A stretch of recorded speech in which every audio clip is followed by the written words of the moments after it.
afternoon. Lively crowd. How's it going?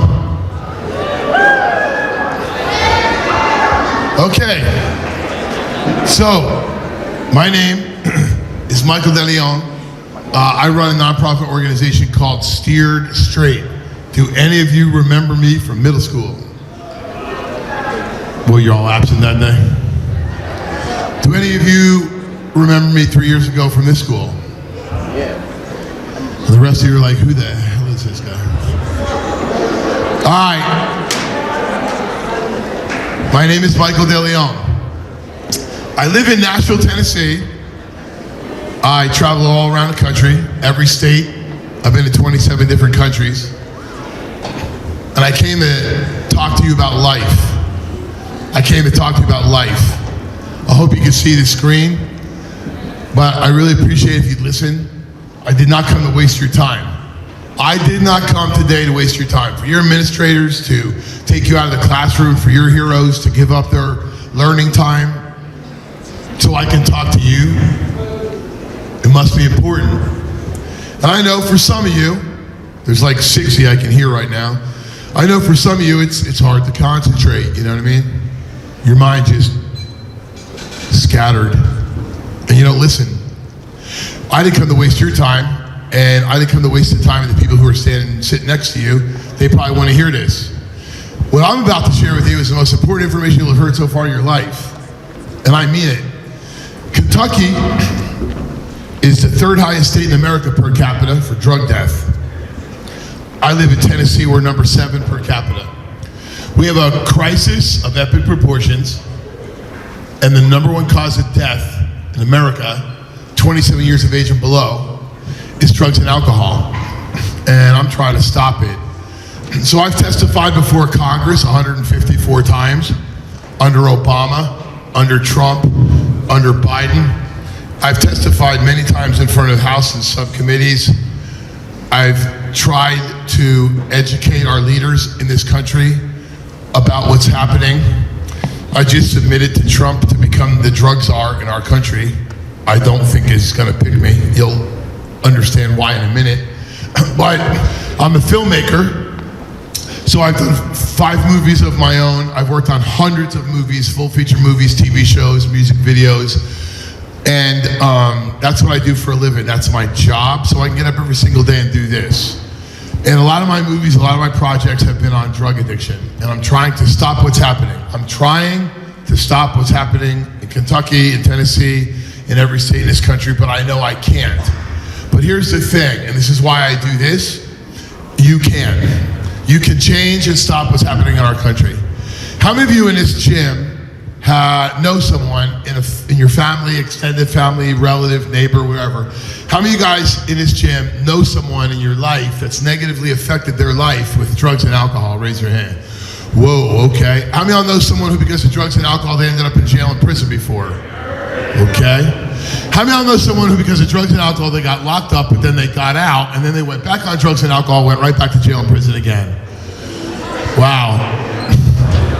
How many of y'all know someone who seems to spend more time in the county jail than they do at home? Sorry about that. That's horrible. And how many of y'all in this gym know someone who's died from drugs or a drug overdose? Okay. So, I'm not really sure why that's funny, but I'm not you, so I don't know. 5 weeks ago, I attended my 278th funeral. I've been at 278 funerals since 2010, and my 278th one was about 5 weeks ago. It was actually in Bowling Green, Kentucky. He was 17.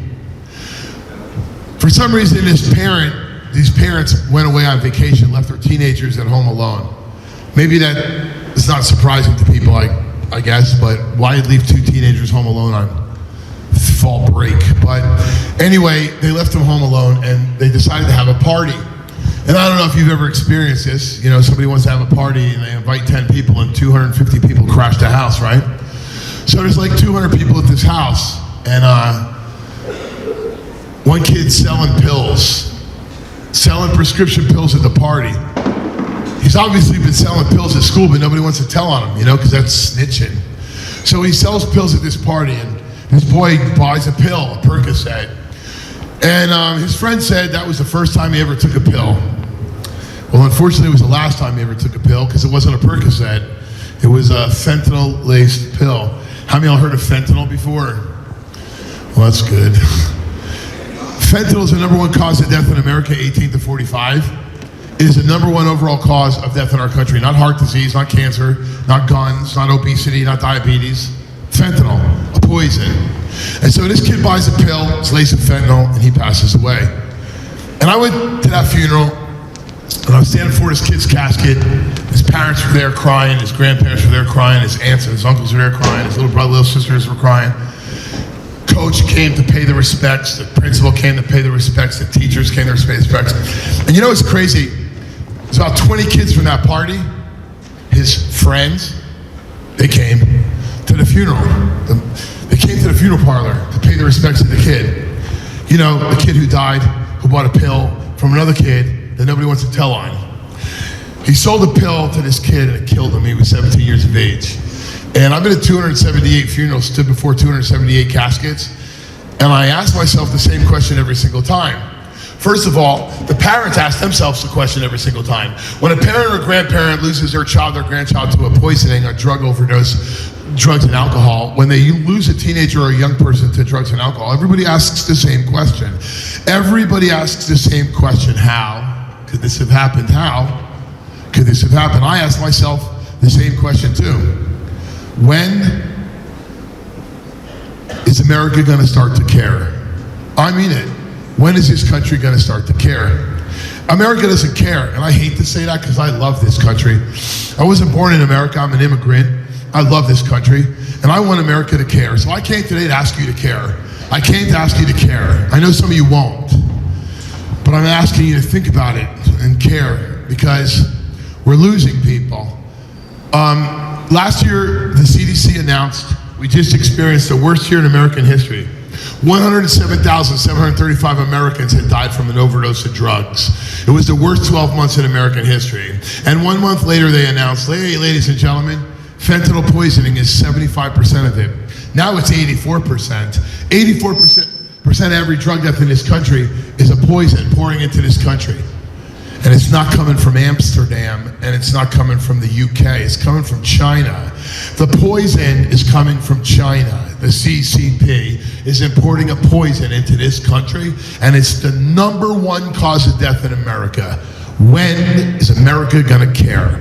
Well, what a lot of people don't understand, not only is it the number one cause of death, 18 to 45, it's the fastest growing demographic that's dying from it is our kids. It's 14 years of age and younger. The fastest growing demographic dying from fentanyl poisoning in America is 14 years of age and younger. And if that doesn't bother you, I don't know what will bother you. This is our babies. This is our future. I really need to stop it. I can't. I'm asking you to help. I'm asking you to care. You have to understand you're the target of this. You're the target. So I'm not a doctor. I'm not an investigative reporter. I'm not a teacher. I'm not a counselor, even though I have a degree in counseling. All I am is somebody who ruined his life with drugs and alcohol. This prison cell right here is where I spent the last 5 of my 12 years in prison. I did 12 years in prison. And that cell is where I spent the last 5 of those 12 years in prison. If you walk out of this gym with one thing and one thing only, and I hope it's not one thing, but if you take away one point I'm going to make today, here's what I want you to listen. Take away. Find your purpose. Find your purpose. Every single one of you in this room was created by Almighty God with value and purpose. And you have to find the purpose of your life. That's your life. That is your life. Find the purpose of your life. And anybody who tells you you can't find it in high school, don't listen to them because they don't got good advice for you. I just don't want you to find your purpose in a prison cell because unfortunately that's where I found it. And most of the people who follow in my footsteps, see, they don't make it. They don't make it. 278 funerals? I could have went to 2,700 funerals. Can't make them all. We're losing Americans. We're losing kids. We're losing families to addiction. And I'm really tired of going to funerals. And so all I care about is that you just respect the people sitting next to you and listen. If you don't care, I can't make you care. But I 100% guarantee you that most likely the person sitting next to you, they care. So they'd like to hear how we solve this problem. Because I can solve this problem. It's why I asked Trump to make me the drug czar. He's not going to make me the drug czar. I'd be the first ex-convict cabinet member in American history, okay? So anyway, I didn't come to waste your time. When I was in prison, there was a program in the prison I was housed in called Scared Straight. How many of y'all ever heard of Scared Straight before? Anybody ever heard of Scared Straight? How many of y'all ever watched a television show on A&E Beyond Scared Straight? Anybody ever watch that show? Wow, a lot of you. So I consulted on that TV show for 5 seasons. It was on A&E for 9 seasons. I got a chance to consult on seasons 1 through 5. I ran the program in prison for 5 years. I got a chance to work with the TV show for the first 5 seasons. And if you never heard of Scared Straight or you never saw this television show, let me just explain it to you. This is the poster over here on the right that we used when we launched the show in 2011. And there's a kid in the middle of that poster. His name is Johnny. Johnny was from episode 3. He was 12. And he thought he was a little gangster. He was mouthing off to his teachers, disrespecting his school resource officer, right? He was getting high. He was bringing drugs to school, this kid. And he was breaking into his neighbors' houses and he was getting arrested. They put him on juvenile probation. But he wouldn't stop. He wouldn't stop getting high. He wouldn't stop mouthing off to his teachers. He wouldn't stop playing. He wouldn't stop playing. You understand? You're high school students. Stop playing. Stop playing. Nothing can reach this kid.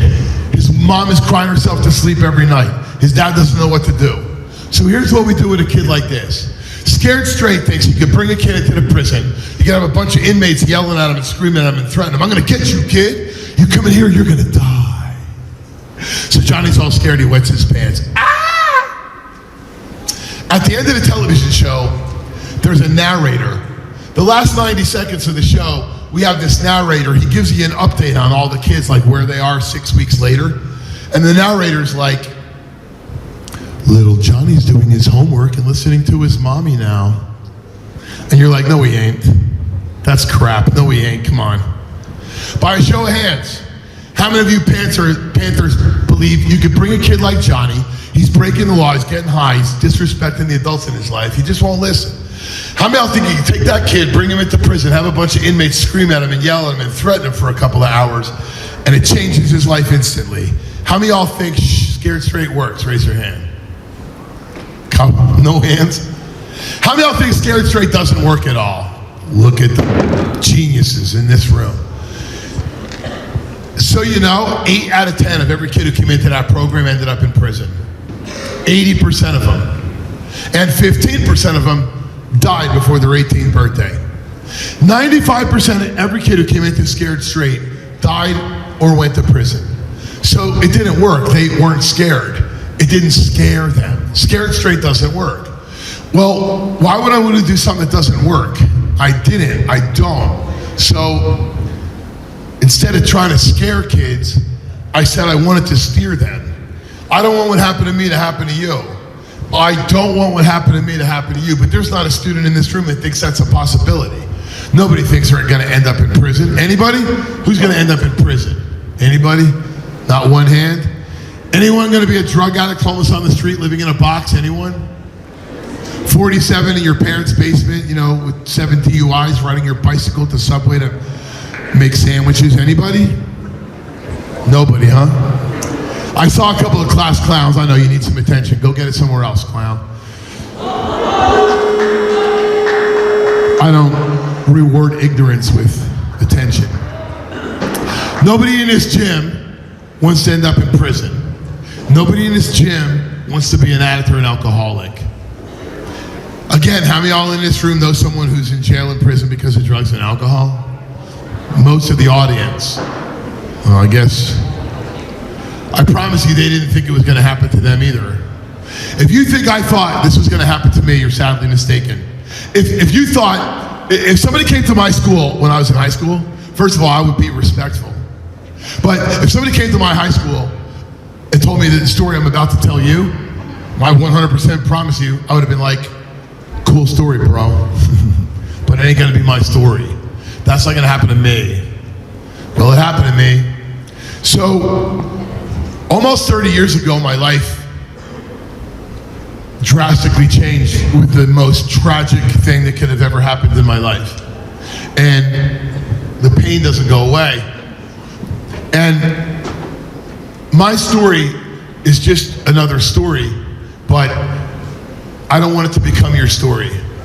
The reason why I'm asking you to listen to me, the reason why I'm taking this seriously, the reason why I want you to take it seriously is because I don't want it to happen to you. And I can promise you, it won't happen to you if you listen and learn from my mistakes. That I promise. I don't know what your story's gonna be. I'm not saying tragedy or hardships is not gonna enter your life. I'm not saying you're not dealing with hardships right now. I'm not saying your life's gonna be perfect.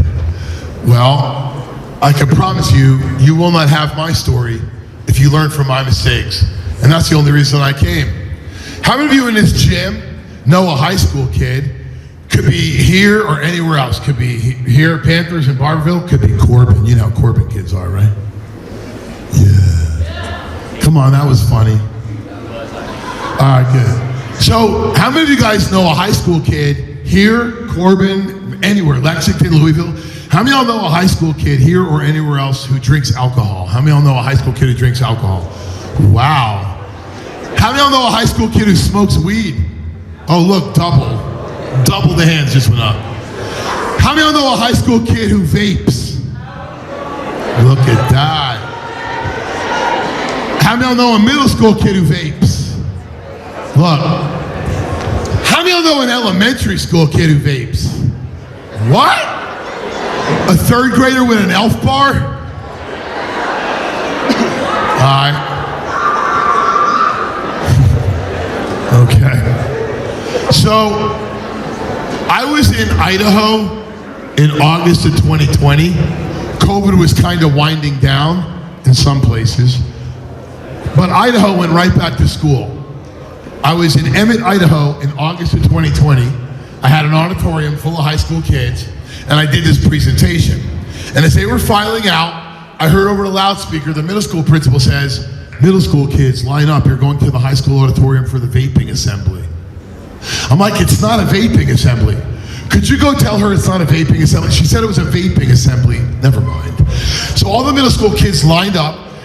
There's a hallway that connects both buildings. And they're filing down the middle school hallway to go to the high school auditorium for the vaping assembly. So on the way, this 8th grade boy, he dips into the bathroom real quick to hit his vape on the way to the vaping assembly. So I had to go to the bathroom at the very second. When I walk in the bathroom, dude's got the vape in his mouth. He's hitting his vape when I walk in the bathroom door. Now, he doesn't know who I am. He's looking at me like torn up jeans and sneakers. He's like, I guess he's thinking you don't look like a teacher. But he rips the vape out of his mouth and he throws it behind his back and he's standing there like a deer in headlights. He's like, I was like, yo, kid, are you vaping? And he's like, yeah, mango. I said, mango? Bro, did you just say mango? He goes, yeah. I said, where do you get your flavored pods, kid? My older brother gets them for me. Why? Your older brother? How old is he? He's 17. I said, okay, kid. How old are you? I'm 12. I swear to you, he flexed on me. I'm 12. Oh my gosh, The Rock is in the room, everybody. It's Dwayne Johnson in the flesh. Check him out. So I'm like, what do I say to this kid? What do I say to this kid? He's like, I'm 12. I was like, all right, Arnold Schwarzenegger, have a nice day, bro. Have a nice day. And I split. I go back to the auditorium to do my presentation. I told my wife about it that night. I was talking to her on the phone. I told her what happened in the school. She couldn't believe it. She's like, what? A child vaping in school? Yeah, babe. A child vaping in school. She goes, oh my gosh. Well, I hope you took it.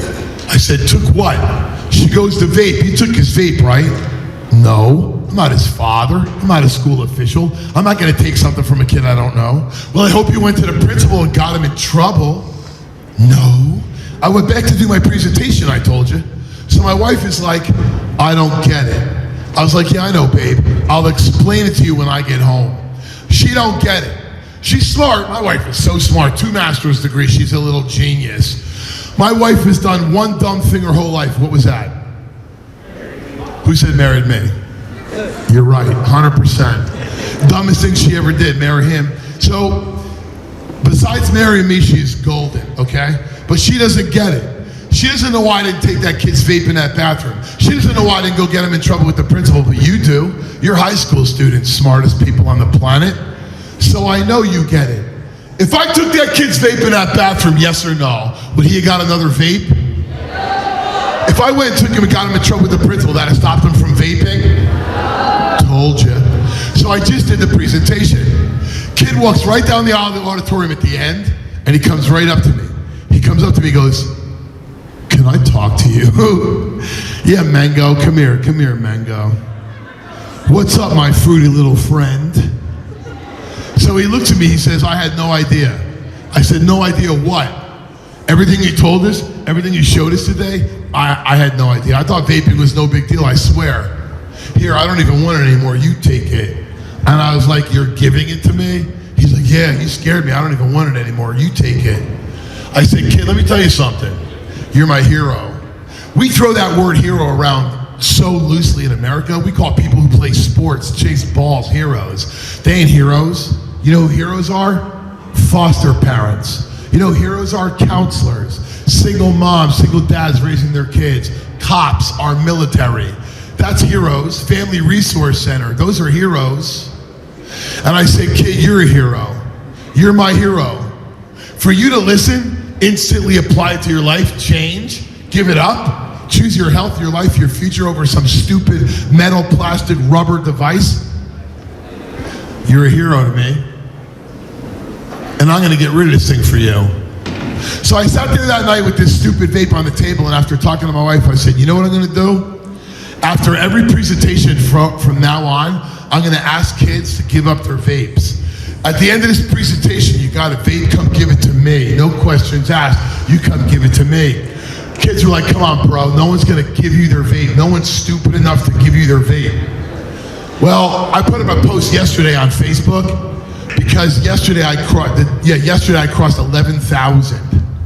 I've had 11,000 vapes handed to me by middle school, high school, even elementary school kids. I had a 2nd grade kid give me a geek bar about 3 weeks ago. He comes up to me and he says, here. I go, what grade are you in? He's like, 2nd. I said, where'd you get this? My older brother. What class is he in? Let's go see him right now. No, he's in the middle school. Good, I'm going to the middle school this afternoon. What's his name? I don't want to tell you his name. Snitches get stitches.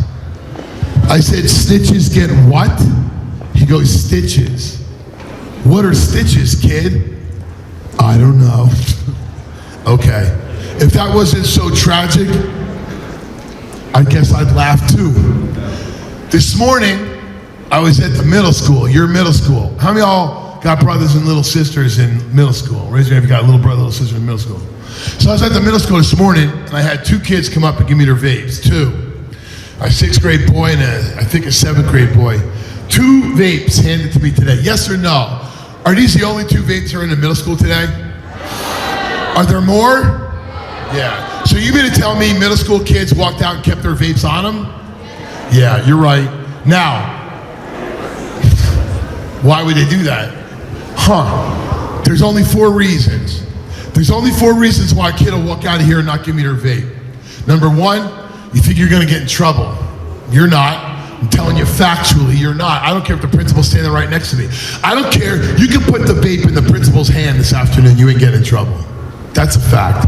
No one's getting in trouble. Why the heck would they get you in trouble? Now, if you get caught vaping in the bathroom or something, good luck, bro. Don't call me, call a lawyer. Good luck to you. But if you give it up willingly, you're not getting in trouble. Second reason why a kid won't give up a vape is you don't believe what I'm about to tell you. And that's fair. Because how many of you in this room believe the media lies to us every single day?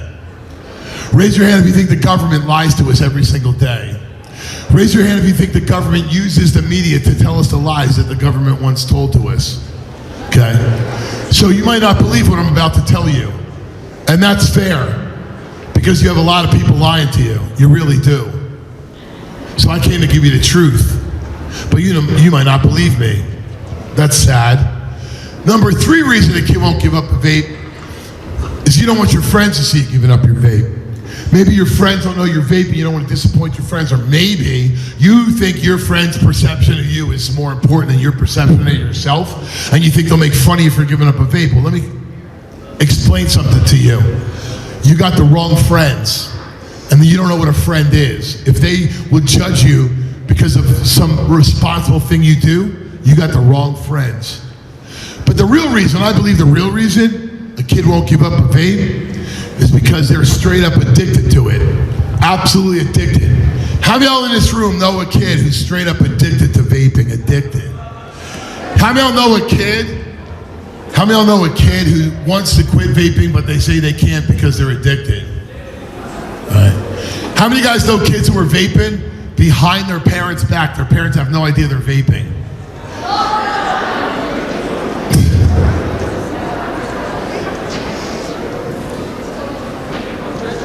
How many of y'all know kids who are vaping, the parent is fine with it. The parent probably even bought the vape for the kid. How many of you know a kid who brings a vape to school?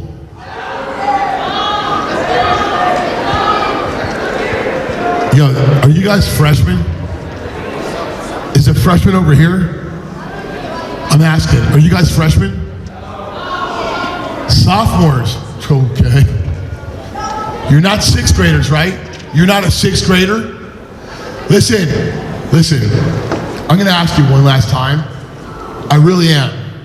I respect you, and for you to disrespect me shows you disrespect yourself. And you're disrespecting everybody in this school. I'm asking you one last time, please, to listen and not talk. Please. How many know a kid who brings a vape to school? How many of y'all know a kid who's probably got a vape in their pocket right now? Okay, so vaping causes cancer. Vaping causes cancer. And we have 80 years of medical data on cigarettes in this country. We have 80 years of medical data on cigarettes. We have 8 years of data on vaping. And in 8 years, we've learned more than we did in 80. Cancer comes from cigarettes. 1/3 of cancer in America is caused by cigarettes. And vaping has tenfold the carcinogenic level of a combustible cigarette.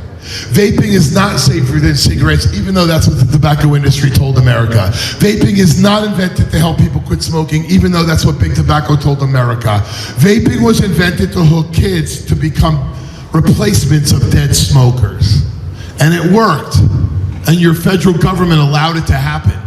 And every smoke shop and vape shop in Barberville, every smoke shop, vape shop, most gas stations in Knox County, every smoke shop, vape shop in the state of Kentucky, in the state of Tennessee where I live, is selling poison, carcinogenic, chemical, metal-filled devices with cute little names and flavors with zero regulation, zero oversight, and no liability. And people are dying all over this country from stupid, flavored metal and plastic and rubber devices that are filled with chemicals. And some of you in this room who have a vape in your pocket and won't give it up, some of you aren't going to make it.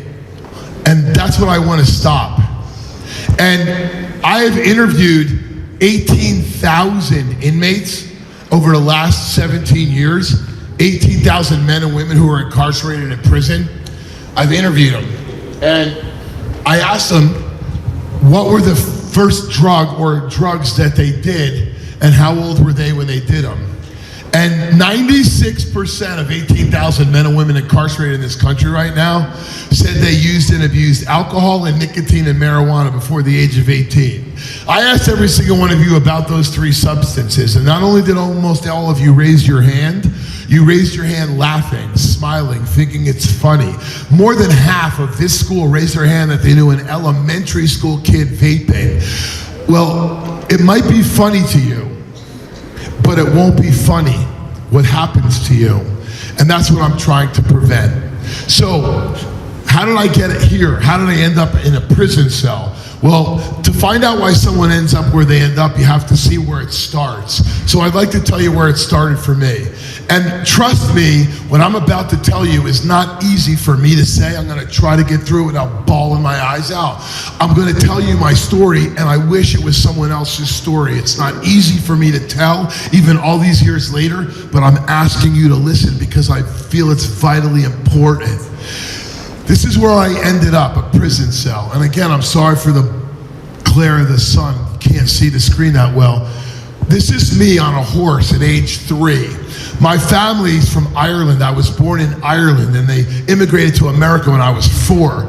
The year before we left Ireland, that's me on a horse. And you can't see it, but my right knee's all skinned up because I fell off that stupid horse. And my father said, if you fall off the horse, son, you gotta what? Get back on. I didn't want to get back on. I was petrified. He picked me up and he put me on that saddle, and I peed my pants all over that horse. I wet my pants because I was scared. And everyone looks at the picture and goes, you don't look scared, you're smiling. That's what I did when I was scared. I'd smile. If I'm mad, sad, or scared, I'm going to smile because I don't want you to know how I feel. Smiling is like a defense mechanism for me. How many of y'all do that? How many of y'all do that? Look, a lot of us do that. A lot of us, and that's cool. Well, we were poor, and when I say poor, it looks like I'm wearing pants right there. Those aren't pants. Those are curtains my mom found in someone's trash. She found curtains in someone's garbage, and she sewed up my pants out of curtains. We were dirt poor. We lived in a carriage with 4 wheels on it. We were gypsies. To this day, poor homeless people in Ireland are called gypsies. We lived in a carriage. The donkey moved the carriage when we had to move somewhere. And when my sister popped along, my parents were determined to get to America. We've got to get to America. So off to America we come. First picture my father took of me when we got to America is this one right here. This picture right here, this is my 5th grade school picture with that bowl cut that my mom gave me that morning for our school pictures. Anyone ever heard of a bowl haircut before? Those are the ones that I got. Oh, my sister got the same cut. My mom didn't cut her hair in the kitchen with a bowl and a scissors because she liked cutting hair. She obviously did not like cutting hair. She cut her hair because we couldn't afford the barber. In 1975, when I was in 5th grade, haircuts at the barber cost $1. My mom didn't have $1 for a haircut. That's 2 days of food. We were dirt poor, okay? Never went back to school shopping a day in my life. I get my clothes off the front porch because the neighbors felt so sorry for our poor family. They left their kids' old clothes in paper bags on our porch. And then the older kids would make fun of me. That used to be my shirt. My family had to give your family my old clothes because your family's poor. They bullied me because of my accent. They bullied me because I smelled. The guys used to call me the smelly kid. Why? We didn't have a bathroom. Do you understand? We didn't have a shower. The only showers I took were in school. The first time I took a shower was my sophomore year in high school. Outside of school, my mom got indoor plumbing. We had a tub, a basin outside of our back door under an awning. And if you wanted a hot bath, that didn't exist. And if you wanted a warm bath, my mom had a kettle. I always asked her why you didn't get a second kettle. Because you boil a kettle and you pour it into the water and it doesn't make it hot, it makes it warm. And then most of you who take baths, I bet you drain the water out and put new water in for your next bath. That's not how it worked when I was a kid. Do you understand? We were poor, okay? And I got bullied because of it and everything, but I didn't care. I'm smiling. I don't know if you can see that smile. The teachers used to call me the kid with the smile. I was the happiest little dude in the world. My mom said, how come you didn't close your lips for your school picture? Your chipped tooth is showing. And I didn't care about that chipped tooth. I was the happiest little kid in the whole world. My tooth was chipped because my Uncle Seamus hit me in the mouth with a brick. On purpose. 5th grade's where my whole life changed.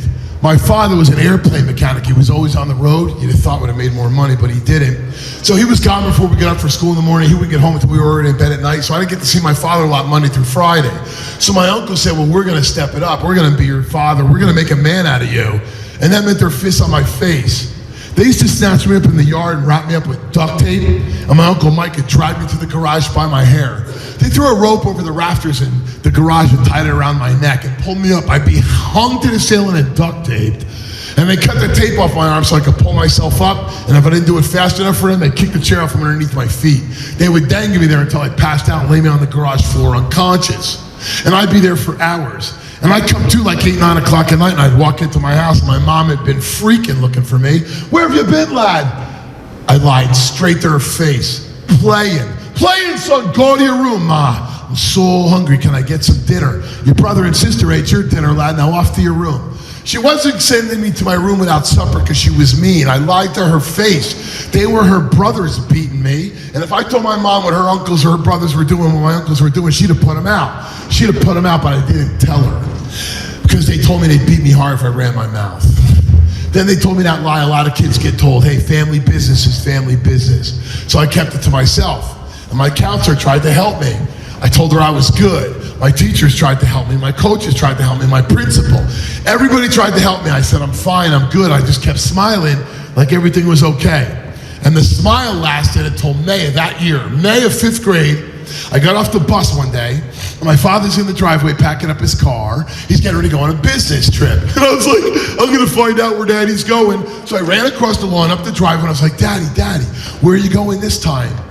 He said, why don't you go ask your mother where I'm going? Okay. When are you going to be home, Dad? Go ask your mother. So I ran in the house, asked my mom where my dad was going, and my mom says, your daddy's going to divorce. Oh, where's divorce, Ma? Is divorce far? She's like, oh, it's pretty far. You're going to be going to your daddy's house every other weekend, Michael.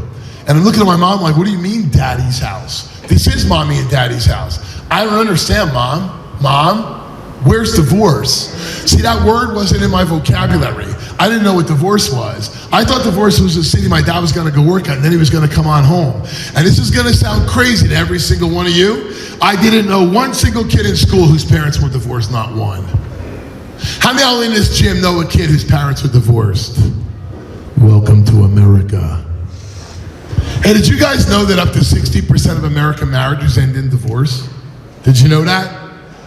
But when two people bring a child into this world and they split up and they ain't getting along no more, and you got this baby mama, baby daddy drama going on, who's affected the most by the divorce? The kids. So I spiraled out of control. And by 6th grade, that's my 6th grade school picture, I was failing school. That kid right here is a straight A student with perfect attendance. That kid right there is D's and F's and getting suspended every week because I was fighting. I was fighting my teachers. I couldn't handle my parents' divorce. I lost it, and I spiraled out of control. And the teachers tried to help me, and the counselors tried to help me, and my principal tried to help me. Everybody tried to help me. My coaches tried to help me. Nobody could help me. I wouldn't let them. So then,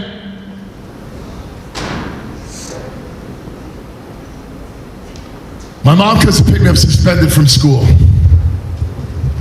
Sorry, almost lost it. My mom comes to pick me up suspended from school. And the principal says, Mrs. DeLeon, what's going on with you and your husband is affecting your child. This creates in his behavior and he won't talk to any of us. You're going to have to get someone to talk to your son.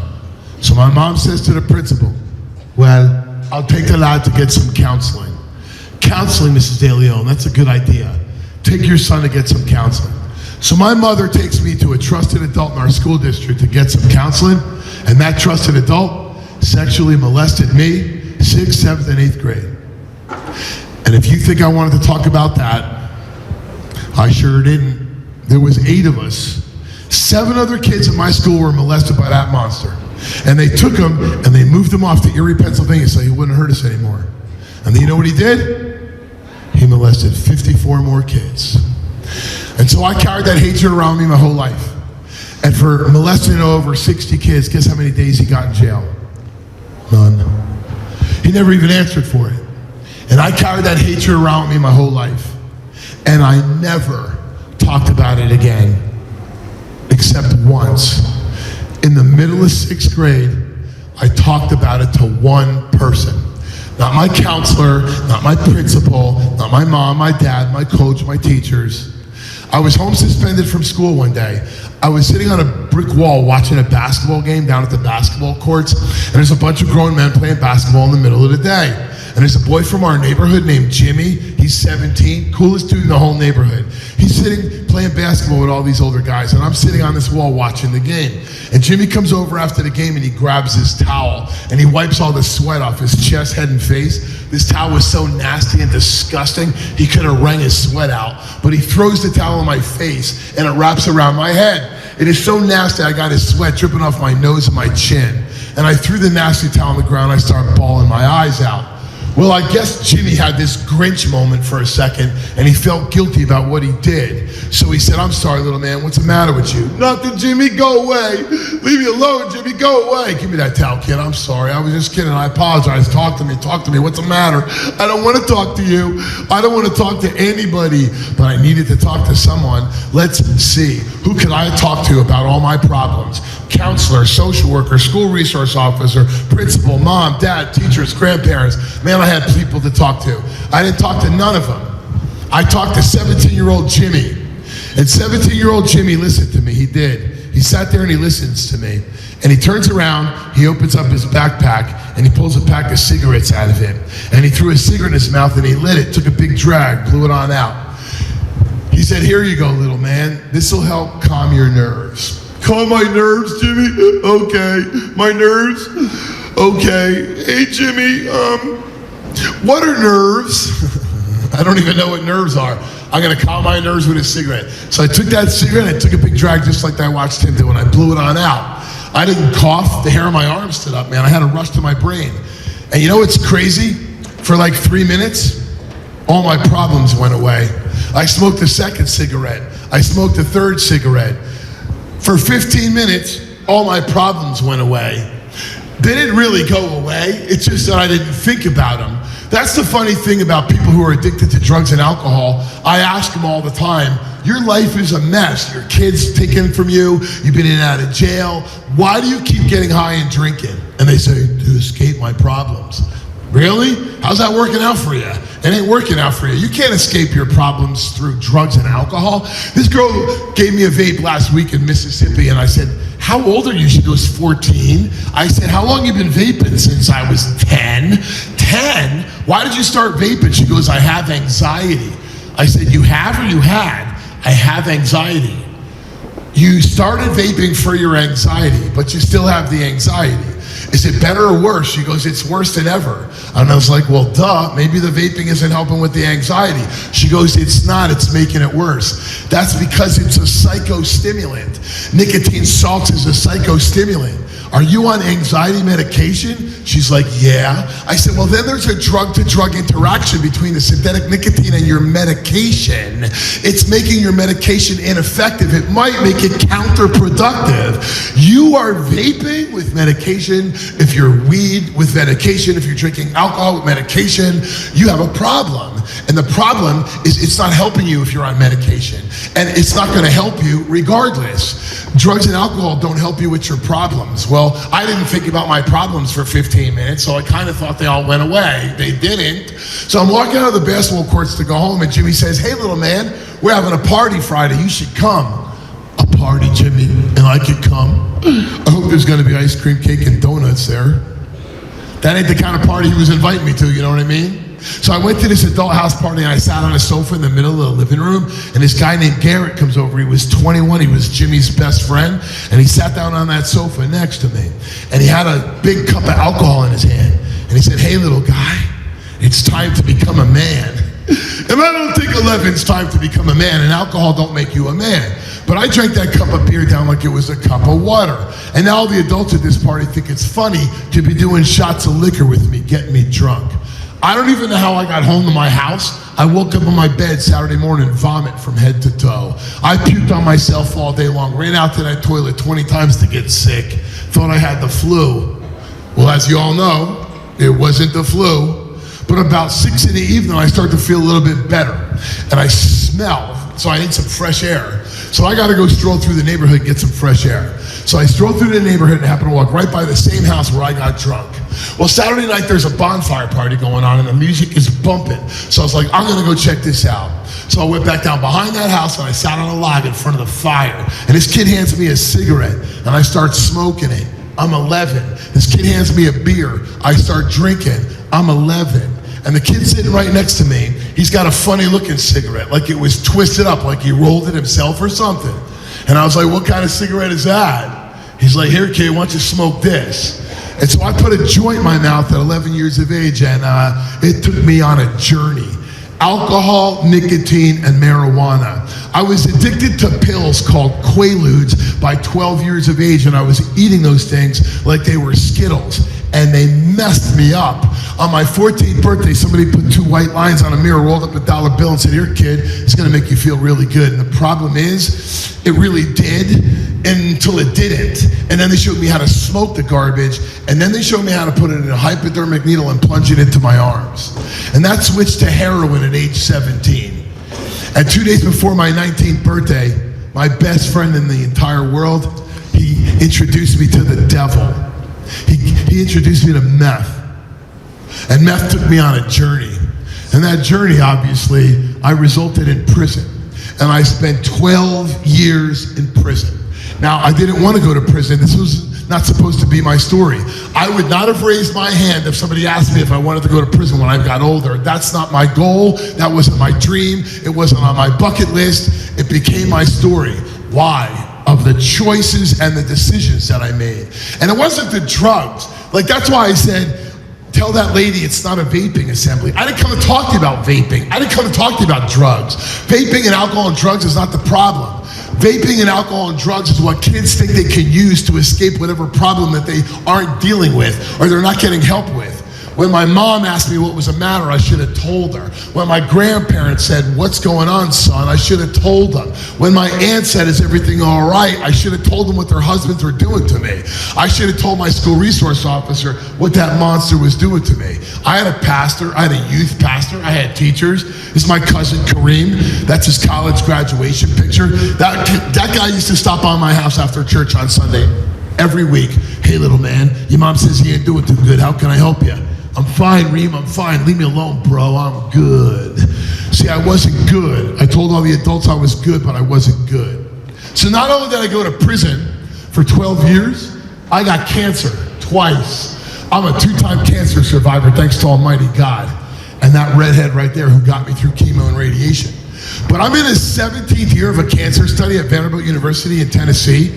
17 years ago, 100 people started a cancer study, and there's 32 of us left. The rest are dead from cancer. But in year number 4, the oncology chief at Vanderbilt University sat me down, and he showed me on paper where my cancer came from. He proved that drugs caused cancer. He said, drugs caused your cancer. I go, what are you talking about? Drugs caused your cancer. Drugs cause cancer? He said, son, 1/3 of all cancer in America is caused by drugs and alcohol. Another third is caused directly by cigarettes. You mean to tell me we could take 2/3 of cancer in this country and get rid of it by getting people not to touch alcohol, nicotine, or cigarettes or drugs? He goes, 100%. And I'm like, somebody should do something about this. So I decided to do something about this. Vaping causes cancer. I'm telling you, it is not a matter of if, it is a matter of when. If you vape and you continue, you don't stop, I 100% guarantee you will get respiratory disorders and or cancer, because vaping is a poison. It's not flavored vapor water. Your future is determined on the choices and the decisions that you make right now. And you don't just affect you affect your whole family. And affecting my family, that's the part of my story I have a hard time living with. I'm okay, honestly, for everything I did to myself. 12 years in prison, I did that to me. Who else can I blame? I can't really blame that monster pedophile. I can't really blame my parents. I can't really blame Jimmy. I made my choices. I made my decisions. And I didn't ask all those heroes. That's what teachers are, counselors and coaches and Family Resource Center are. I didn't ask them for help, and I could have, but I didn't. So who can I blame? I gotta blame the person in the mirror. That's who was responsible for my choices and my decisions. But my family, That's the hard part of my life. So this is my family. And even blurred out like that, that's my wife in the middle. She's still gorgeous. Look at her. That's my wife. I've been married to my wife for 32 years, bro. And that girl's my life, my world. She's the greatest thing that ever happened to me in my life. I think I'm the worst thing that ever happened to her in her life. I've been married to her for 32 years. Here's my monster, my hero. That kid did 7 tours in Iraq and Afghanistan. He's my hero. This is my baby. Well, my 33-year-old little baby now. But she was 5 when I went to prison. She was 17 when I came home. He was 7 when I went to prison. He was 19 when I came home. That wasn't fair to them. It wasn't fair to them. And it wasn't fair to my wife. But it wasn't just them. It's my entire family I failed. My drug addiction got so bad and out of control that I started dealing drugs to pay for my drug addiction. Think about that. Doesn't really work. If you're a drug addict and you have drugs you're supposed to be selling, well, you end up doing the drugs you're supposed to be selling. So I started running guns. I started violating federal crime by running guns from Georgia and the Carolinas up to New Jersey and selling guns to gangs. And one of these gangs blessed me. They embraced me. They brought me into their fold. And I started running guns and drugs for a gang. And my wife got scared because of the people who were coming in and out of our house. She comes to her senses one day and she leaves me. She packs up my kids and leaves me. But she left a note on the dining room table. And the note said, "Michael, I love you, and I know you'll choose me over your drugs." Choose her over drugs. That'd have been a good idea, but that's not what I chose. I chose to get high. Well, it got worse. And I got kicked out of the apartment because we were so far behind on the rent, and I'm homeless in my car, and I got nowhere else to go. And none of my gang friends will let me stay on their sofa. So I called up my mother. My 63-year-old mother had just retired and sold her house and moved into a condo apartment. So I decided to ask my mommy if I could come stay on her sofa. My mom let me come and live in her spare bedroom. I'm 30 years of age, unemployed, without a penny to my name, running guns and drugs for a gang, plunging heroin and meth in my arms every single day. And I move in with my 63-year-old mother who just retired. What a success story. So I need drugs, and I need money for drugs. So I decide I'm gonna put a drug deal together, the biggest drug deal anybody's ever seen. And I bring 2 people with me for protection. Well, I didn't think the whole thing through, and we got robbed, and they shot us. And unfortunately, the 2 kids I brought with me for protection, they both got hit. And unfortunately, one of them got hit in the head, and he didn't make it. He was the little brother of the guy in charge of our gang. Everybody calls him Big Homie. I got Big Homie's 18-year-old brother murdered in a drug deal that went bad. So he put a hit out on me. He said, "Bring him to me, I'm gonna put a bullet in his head." And he meant it. And he sent 2 kids to come find me. So somebody else gave me a heads up and told me what was going on. They were looking for me, I better take off. So I grabbed up my drugs and I got in my car and I left. And I just went off on a drug binge for a couple of days. I'm gonna lay low for a little while. I'll let this die down. And when those 2 kids got to my house to find me, I wasn't home. But my mother was. And they murdered her. And on Sunday, May 14th, 1995, I arrived home at 7:20 in the morning to find my 63-year-old mother strangled and murdered in her bedroom.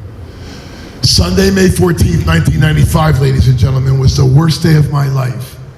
And do you know what else it was? It was Mother's Day. I am the man who got his mother murdered on Mother's Day morning. They were looking for me, and they killed her. This is the oldest picture I could find of me and my mom together. I'm 1 year of age in my mom's arms. The woman who brought me into this world was taken from it because of me. And 3 days after my mom's funeral, 3 days later, the same 2 guys who were sent to find me, the same 2 guys who killed my mom, the guy who sent them to get me, he killed them. He killed them. He didn't authorize them to kill an innocent woman. He didn't authorize them to kill my mother. He authorized them to come get me. Well, now the 2 people who killed my mom are dead. So who's gonna pay the price? Who's gonna pay the price of the innocent woman's murder on Mother's Day morning? Who do you think? They held me responsible. They held me responsible, and I had a choice. They arrested me. They locked me up in the county jail. I was there for almost 2 years, and they said, you got two choices. You go to trial, you roll the dice and play the dice, you might get life in prison. But if you sign this little piece of paper right here, take responsibility for what you're responsible for, well, we'll send you to prison for 5 years. And you got 2 years in, so you're out in 3. If you sign this paper, you're out in 3 years. If you lose your trial, you're gonna die in prison. So I signed that piece of paper, and I went to prison for 5 years. I went to prison for 5 years, and 7 weeks out of prison, I was in a violent car accident, and an emergency room doctor at a hospital handed me a bottle of 365 80-milligram OxyContin. I had 3 cracked cervical vertebrae in my neck. They put a harness and a neck brace on me and released me pending surgery, but they sent me home with a bottle of 80-milligram OxyContin this big. I don't know if you know what 80-milligram OxyContin are, and I ain't blaming him because I should have taken responsibility, but I started shooting meth and heroin the same week, and I was right back on drugs and right back in prison for 7 more years. I took a 5-year gift and I turned it into a 12-year nightmare. 12 years in prison. First cell I was in was that one on the left, and the last cell I was in was that one on the right. 22 cells I was in for 12 years. And I'm responsible for the murder of my own mom on Mother's Day morning. And I took those 12 years away from my wife, and I took those 12 years away from my kids. And I can't go back and do it again. I can't go back and get a do-over. I wish there was a life reset more than anybody on planet Earth. I wish, just like an Xbox or a PlayStation game, I wish there was a button we could push to go back and undo our mistakes. There isn't. I want you to learn from my mistakes. I want you to learn from my mistakes. Let me pay the price. Don't pay the price. Let me pay the price for you. I'm sick and tired of going to funerals. I'm sick and tired of going to funerals. This is the most important time of your life. I don't care if you're a freshman, a sophomore, junior, or senior. If you wonder why I'm so passionate about this, if you wonder why I'm begging you to listen to me, it's not because I want you to listen to me. I need you to listen to me. You are the generation that can end this crisis, and then Republicans, and then Democrats, they don't care. This administration, the last administration, the administration before that, the next administration, they're not going to solve this problem, because this problem is driven by one thing and one thing only, and that is money. And you don't understand. The vaping industry right now is a $54 billion business. The marijuana industry in our country right now is $72 billion. The fake weed, the Delta products that are in all your smoke shops, vape shops, and gas stations, that's worth over $40 billion. They care about money, they don't care about you. They care about money, they don't care about your health. You are the ones that have to care. And half of you raised your hand that you know a kid who's vaping that you believe is addicted to it. And if you're addicted to it, how are you gonna stop? How are you gonna stop? Well, go to my website. I got great advice for you. Go to your school nurse, talk to your counselor, ask for help. But it's not even the drugs and the alcohol. That's not why I ended up an addict and went to prison. I didn't ask for help. And when my heroes, when my coaches and teachers and administrators asked me what they could do to help me, I told them I was fine. I said I was good, and I wasn't, and I need you to learn from my mistakes. This is how everybody in America dies, the cause of death for everybody in America. I told you cigarettes is number 1. It is, because 1/3 of all heart disease is caused directly by tobacco products. Cancer is number 2, 1/4 tobacco products. Respiratory disease is number 3. They call that the cigarette disease. They call respiratory disorders the cigarette disease. And ladies and gentlemen, it is now the 6th biggest killer for you. But that doesn't make any sense because you guys don't smoke. For the most part, very few Gen Z smoke cigarettes. Well, how could the cigarette disease be the number 6 killer for your generation? It's vaping. It's vaping. The American Medical Association sent this email out in April to every doctor in America. And what it said was, cancer is striking young people, and scientists think a new exposure may be fueling it. What is the new exposure that's been in Gen Z's life? for the last 8 years. There's only one, vaping. Vaping, it's the only new exposure that's been in your generation. And it's causing cancer. And fentanyl poisoning is the number one cause of death in America, 18 to 45. But under the age of 20, it's the number one cause of death in 19 states. And Kentucky is one of those 19 states. The number one cause of death in this state, under 20 years of age, is now fentanyl poisoning. So what I'm asking you to understand is you can't take a pill from anyone.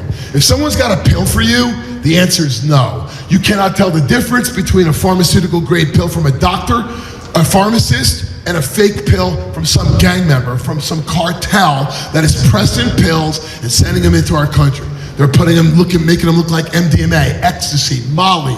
Man, I've seen ibuprofen pressed fentanyl pills. The purpose of this garbage is to kill. This little 17-year-old girl in Chillicothe, Missouri, her best friend Mary gave her a Xanax pill, but it wasn't a Xanax pill. She got it off of Snapchat, and that 17-year-old kid died. That 16-year-old girl, Destiny Ayala, her best friend gave her a pill in school. She died in the girls' locker room of the high school from taking a fake pill.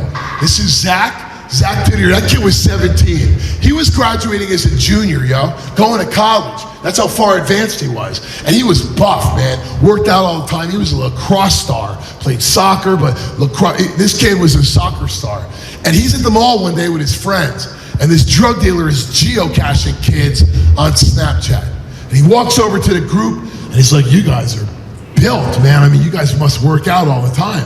Hey, man, I got these Percocets, and Percocet helps with workouts. You won't feel the burn. So they bought Percocets. Problem was, it wasn't a Percocet. And that kid took it, and he died. One pill killed him. He got it on Snapchat. Gunner was valedictorian of his graduating class at Bradshaw High School in Prescott Valley. 3 years ago, Jake was number 4. First and fourth in the graduating class. Well, they got D2 scholarships to play football, and they went off to college. And after a football game one weekend, they went to a party. And somebody had a bunch of pills in a bowl on a cocktail table. Not Doritos or peanuts, pills. And they each took a pill. And Gunner's mom, found Gunner and Jake dead in the basement the next morning. Dead from pills. One pill killed each of them. They picked one pill up at a party, one pill each up at a party, and they killed them. And so, you don't understand. A fake pill looks just like a real pill. That's what Chase, his kid's in Kentucky, his mom's one of my best friends. One pill killed that little kid. I know he's 30 when he died. To me, that's a little kid. One pill killed him. Shelby, one pill killed that girl, 24 years of age. She had a 3-year-old son named Cash, and Cash was being raised by her parents. And that girl's whole life was ahead of her. But one pill took her life. In 2010, I made my first movie all by myself. I've worked on movies, but I made my first film by myself. Kids are dying. In 2010, and I made a prediction in this movie. This movie's on YouTube. You can watch it on our website. I made a prediction. We were losing kids to drugs in 2010. And I said, hey, America, if we don't address fentanyl right now, we're going to lose 1 million people. And here we are 15 years later, and 1.4 million people are dead from fentanyl. 15 years ago, I put this movie out. I lost 4 kids to a fentanyl-laced heroin overdose that I was counseling. And I said, America, if you don't take this seriously, we're gonna lose 1 million people. And we have lost 1.4 million people. So I want you to understand how dangerous fentanyl is, but I want you to understand how dangerous drug addiction is. And drug addiction is not about the drugs. I know that sounds crazy. Drug addiction is not about the drugs. Drug addiction is about the brain. And the 3 drugs I'd like you to look at differently than you ever have before, the 3 drugs I'm begging you never laugh about again, are the 3 drugs that America thinks are a joke. And the joke's on us. Because alcohol and nicotine and marijuana is what begins addiction for 96% of the country. That's what starts addiction, and it starts as a teenager while your brain's developing. So I made a little video I'd like you to watch. They said if I got drunk, if I do coke, I'd be one of the guys. They said meth would help me get through my exams. they said sniffing glue was no big deal. Totally safe. I could party all night. They said heroin would be the best high I ever had. It would help me forget my problems. He said he'd love me forever if I smoked crack with him. They said I wouldn't get hooked after the first hit. They said that Ritalin would help me focus. They said weed wouldn't leave me hard for drugs.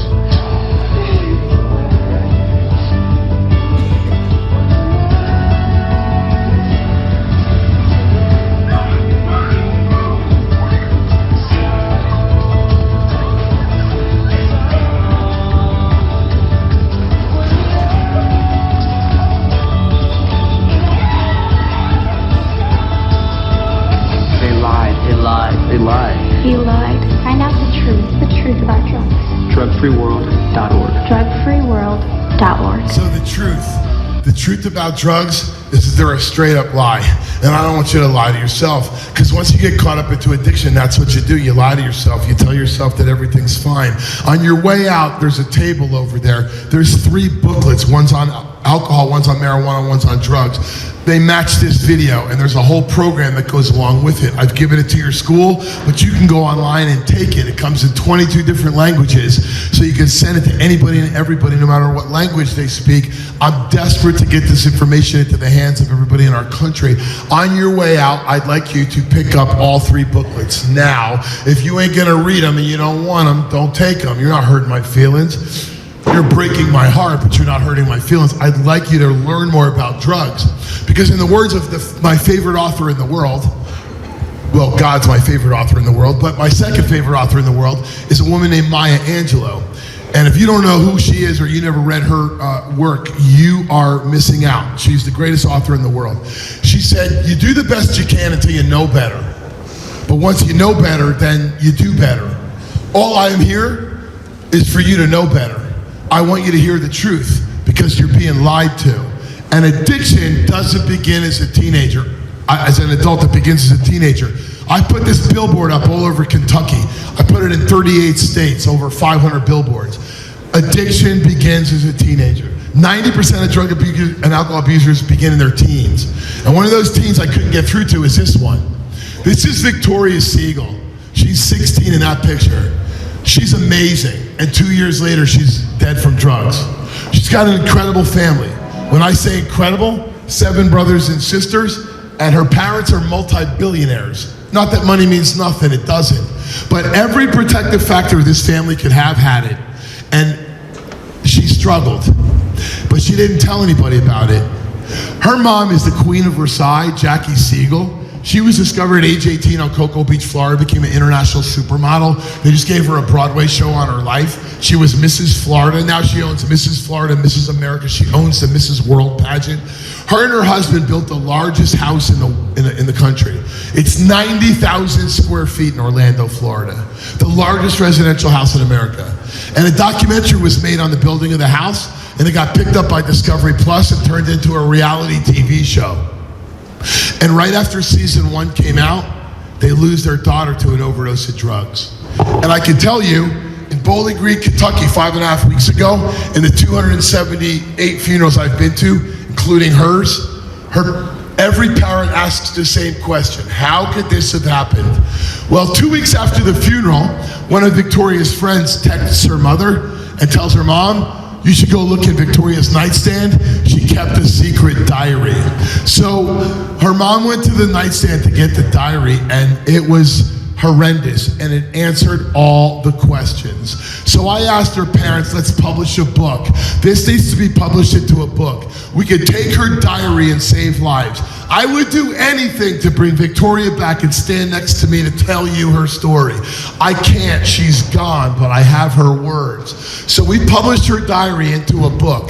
I wrote all these chapters at the back on drugs. It's like a quasi-textbook for drugs.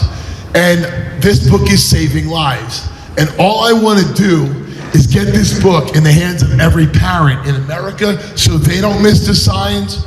But I decided I wanted to get this book in the hands of every high school kid in America. But it's $20, and I don't want you to spend your own money. So I asked her father, will you pay for these books so I can save high school kids' lives? And he says, 100%. He spent over $60 million so far giving out these books to high school students. Well, here's the thing about the book. It was written by a teenage girl, and I don't know if you guys agree with me, teenage girls, they're certifiably crazy. They really are, aren't they? In a good way, in a very good way. And then they grow up to be perfect women, because women are perfect. Now, the thing about the diary is Victoria had a very colorful vocabulary. There's 219 F-bombs in the diary, and everybody told me to take the profanity out of the book. And I said, I won't do it. This is Gen Z. I am so disgusted how your generation is being overlooked and lied to. And I refuse to be one of those liars. So I'm gonna keep it real with you, and I'm gonna tell you the truth. So I left the profanity in the book. But if I'm gonna give a book laced with profanity out to high school students in a school, I think I should get your parents' permission. It's just respectful, because I respect your parents, and I respect you more than you'll ever imagine. So if you want to copy this book, there's parent permission slips. Some of you have gotten them, some of you have already turned them in. And I send cases of this book to this school. If you want to copy this book, I will give you one for free. Just get a parent permission slip from Youth Services Center, Family Resource, and just get your parents to sign it. Just let them know there's a lot of profanity in the book, and I'm hoping they'll be okay with that. But how many of you in this room would like a copy of this book? Raise your hand so I know how many I need. Raise your hand high so I can see. Okay, so about half. And those of you who are not raising your hand right now, when the person next to you tell you how good that book is, you're gonna want one, and you're gonna still be able to get one. I will give every student in this school, every parent in this school, teacher in this school, a book. And I'm telling you, it'll change your life. You don't need parent permission slips, though. Just none of you need parent permissions. Okay. 90% of addiction begins as a teenager. It began with a teenager for her. It began as a teenager by me. That's why I came to talk to you. I want you to have the book. I want you to have the truth. But lastly, let me tell you one last thing. Let me tell you one last lie you're being told. It's being told by the tobacco industry, and it's been their strategy for 80 years. And right in the middle of their strategy is target kids. They're targeting kids. Well, they're doing the same thing now, except it's flavored mango. So in 1994, Congress held a hearing, a congressional hearing on tobacco and health. And they called in the top 7 tobacco executives, 3 of whom are from Kentucky. They brought in the top 7 tobacco executives in America, and they sat them at the congressional hearing table in front of Congress. And this congressman asks them all a question. Please listen to this question, but listen to their 7 answers. Yes or no? Do you believe nicotine is not addictive? I believe nicotine is not addictive, yes. Mr. Johnston? Congressman, cigarettes and nicotine clearly do not meet the classic definitions of addiction. I don't believe that nicotine or our products are addictive. I believe nicotine is not addictive. I believe that nicotine is not addictive. I believe that nicotine is not addictive. And I too believe that nicotine is not addictive. So, yes or no? Were they lying? Were they lying? Now they're lying to you. The number 1 vaping company in the world is called Altria. They own synthetic nicotine. They own Nic salts. And they're in 90% of the devices in the world. RJ Reynolds Vapor is number 2. First and second vaping company in the world. Altria is owned by China Tobacco. RJ Reynolds Vapor is owned by British American. They're the top 2 tobacco conglomerates on planet Earth. The 2 biggest tobacco companies in the world own the 2 biggest vaping companies in the world. This wasn't about helping people quit smoking. This was about hooking kids to become cigarette smokers. Because if you vape as a kid, you are 600 times more likely to end up smoking combustible cigarettes as an adult. And the tobacco industry designed it that way. And I love how people say, well, I have a friend, adult, who quit smoking by going on a vape. How many of y'all know adults that quit smoking by going on a vape? And how many of y'all know those adults, they smoke and vape? Right, that was the design. They vape where they can't smoke and they smoke where they can smoke. Vaping is 3 to 5 times the concentration level of a cigarette. So 2015, I took a vape apart. I was introduced to the vape in 2015, and I instantly knew what was going to happen. So I took a vape apart. Every vape in America's got 3 parts. Every vape's got 3 parts, 3 base components. Some have more. Stizzies have 5, smokes have 9. Every vape in America's got 3 parts. It used to be liquid, so there was a canister, a reservoir. Now it's disposables. We went from liquid to pods to disposables. Part number 2 is a battery. Part number 3, a heating element. When you put a vape in your mouth and you take it in, you power the battery to heat the coils of the atomizer, and the atomizer takes the wax, the oil, the liquid, heats it up to between 200 and 350 degrees Fahrenheit. And it vaporizes out of the device and it aerosols into your lungs. And when it goes in your lungs, ladies and gentlemen, it goes in as a volatile organic compound. It goes in as a carcinogen, a poison. And the tobacco industry knew that the only way they were going to get through to you, the only way they were going to hook middle school and high school kids was to flavor it. Look at this chart. I made this chart in 2015. We had about 2 flavors. What kid is vaping coffee? I mean, who's vaping clove? Clove was a flavor. Now there's 7,000 flavors. There are 7,000 flavors of vapes, and the government allowed this to happen. We don't have 7,000 flavors of anything in this country, but there's 7,000 flavors of vaping, and they're being sold with complete zero regulation.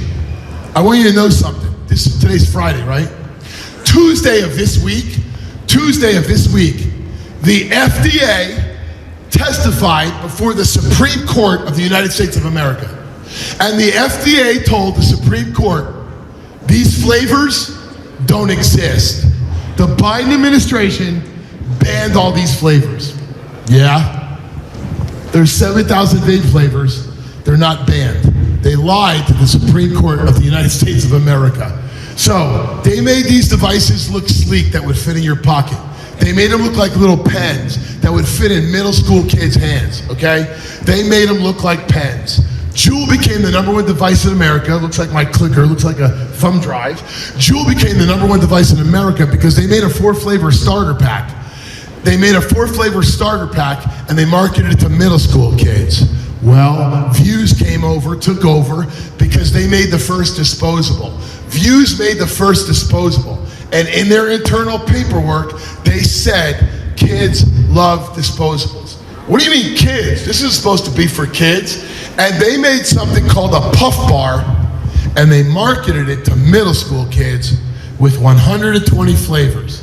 How many of y'all in this room know a kid with a puff bar? Raise your hand. Yeah, it ain't too popular in Kentucky. How many of y'all know a kid with a geek bar? That's a little bit more popular in this state. How many of y'all know a kid with a Lost Mary or a Tyson or a Kano? All right, the #1 device in Kentucky. How many of y'all know a kid with a geek bar? Hyde, juicy. #2 in Kentucky is a Raz. How many of y'all know a kid with a Raz? #3 in Kentucky is an Elf bar. How many of y'all know a kid with an Elf bar? How many of y'all know a kid with a Breeze? Has arsenic, so you know. Breeze contain arsenic. It's not written on the packaging. How about vapes that look like Slurpees? Why would they make vapes look like Slurpees? Are they targeting adults or kids? Kids, right. So all the carts, all the pods, all the cartridges contain metal. Every vape I just showed you, every one, contains lead. How much lead safe for your blood? Anybody know? 0? Who said 0? Yeah. How much lead safe for your body? 0. Listen, every time you hit a hit, what did I get today? A juicy and a Kato, I think.